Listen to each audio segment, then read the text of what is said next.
All good? Okay. Okay, wonderful. Good. Awesome. Madam Vice President, pleasure to meet you. Thanks for your time today. Our audience appreciates your time as well. Of course. As you know, we're sitting here in a state and arguably in front of an audience that 54 days from now could decide the outcome of this presidential election. Yeah. You hear it more than I do. People want to know more about you and about your specific plans. At the debate the other night, you talked about creating an opportunity economy. I wonder if we can drill down on that a little bit. When we talk about bringing down prices and making life more affordable for people, what are one or two specific things you have in mind for that? Well, I'll start with this. I grew up a middle-class kid. My mother raised my sister and me. She worked very hard. She was able to finally save up enough money to buy our first house when I was a teenager. I grew up in a community of hardworking people, you know, construction workers and nurses and teachers. And I try to explain to some people who may not have had the same experience, you know, but a lot of people will relate to this. You know, I grew up in a neighborhood of folks that have been.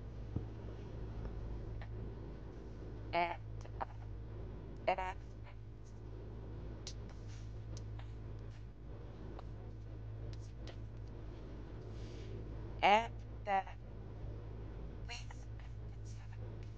kept ambitions that necessary has access to.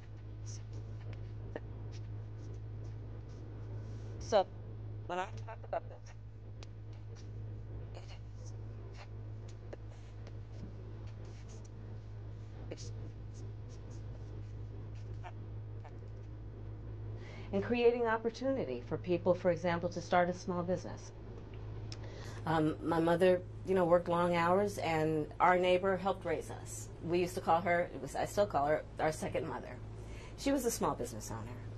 I love our small business owners. I learned who they are from my childhood, and she was a community leader. She hired locally. She mentored. Our small businesses are so much a part of the fabric of our communities, not to mention really, I think, the backbone of America's economy.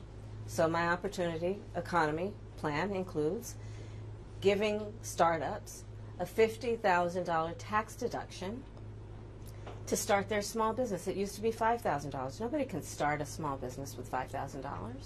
But investing in people's innovative ideas and giving them the ability to go for it.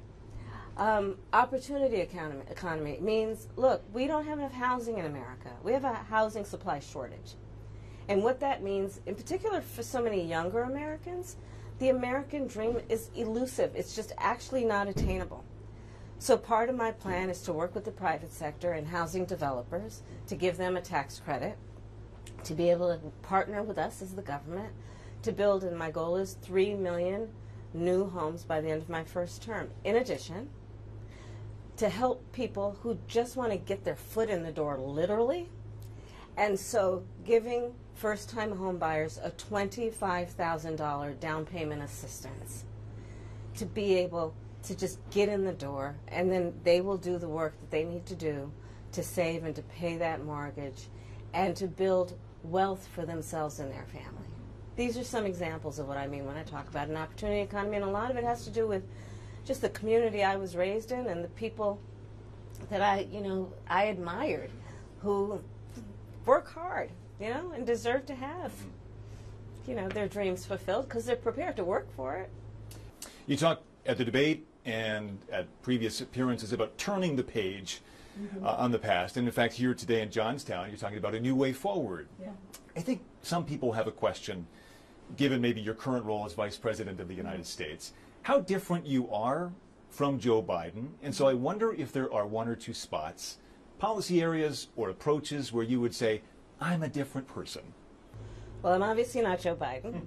And, you know, I offer a new generation of leadership. And so, for example, thinking about developing and creating an opportunity economy where it's about investing in areas that really need a lot of work, and maybe focusing on, again, the aspirations and the dreams, but also just recognizing that at this moment in time, some of the stuff we could take for granted years ago we can't take for granted anymore.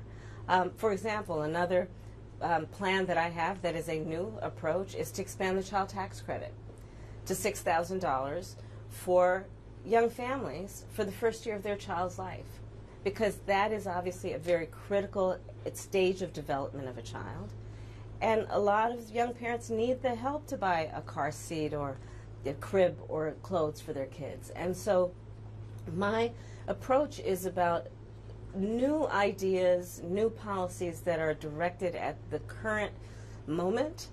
And also, to be very honest with you, my focus is very much in what we need to do over the next 10, 20 years to catch up to the 21st century around, again, capacity, but also challenges.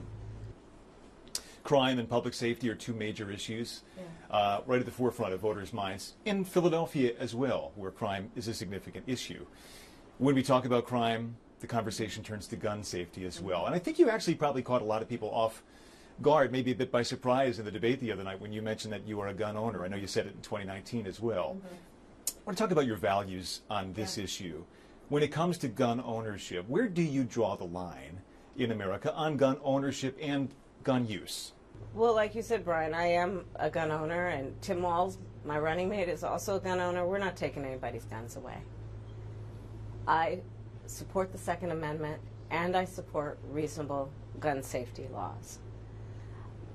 Part of my approach to this is I was a career prosecutor for most of my career. I have personally prosecuted homicide cases. I have personally looked at autopsies. I have personally seen what assault weapons do to the human body. And so I feel very strongly that it is consistent with the Second Amendment and your right to own a gun to also say we need an assault weapons ban. They're literally tools of war. They were literally designed to kill a lot of human beings quickly. I say we need universal background checks. The majority of NRA members support that.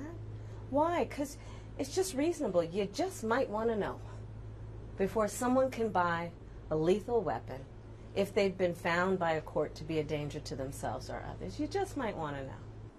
Two final questions, if I might. Sure. On the appeal of the man you were running against, as you drove here today, you likely saw a lot of Trump signs. He has an historic appeal in this country. And as you are someone running against him and trying to understand that, I wonder how you distill it. What do you understand his appeal to be? And how do you speak to his voters, or maybe people who just share his values but are open to something else?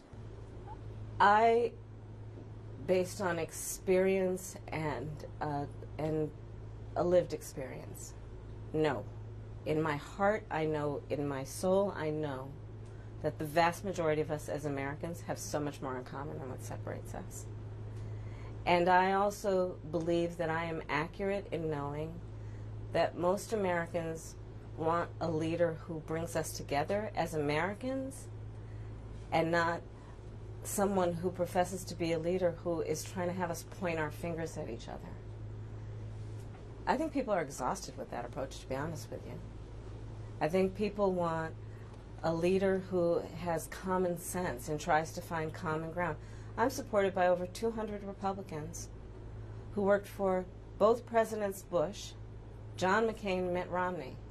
I'm supported by the former Vice President Dick Cheney, former Congress member Liz Cheney. And I think people are more willing now, in light of the hate and division that we see coming out of Donald Trump, to say, hey, let's put country first. And I think that just makes us stronger and more healthy as a country. To say, look, we can all debate our differences around, various policies, but let's stop with the division. Like, enough of that. Let's bring everybody together. And finally, as you introduce yourself to America in a new way, they've heard much of your story at the Democratic National Convention and in that debate earlier this week. If there's one thing that you wish Americans knew about who Kamala Harris is that you don't think they know yet, what would that be? I don't know. I mean, Probably, it's not very different from anybody watching right now. I love my family. One of my favorite things that I lately have not been able to do is Sunday family dinner. I love to cook. I have incredible friends. My best friend from kindergarten is still my best friend. I think that, I mean, I have a career that really, and I said it the other day, you know, as a career prosecutor, I never asked a victim of crime, were they a Republican or a Democrat. The only thing I ever asked them is, are you okay? And I think that's the approach that most Americans want, regardless of who they voted for in the last election, in terms of turning the page and charting the way forward. I imagine you're looking forward to cooking Sunday dinner again. I am looking forward. Yes, I am looking forward to cooking. With the whole family gets involved, the kids each have their role. Yeah. Well, it's a beautiful family, and we thank you for your time. Thank you. Pleasure meeting you. Thank you, Brian. So much. Thank you. Thank you. Thank you all.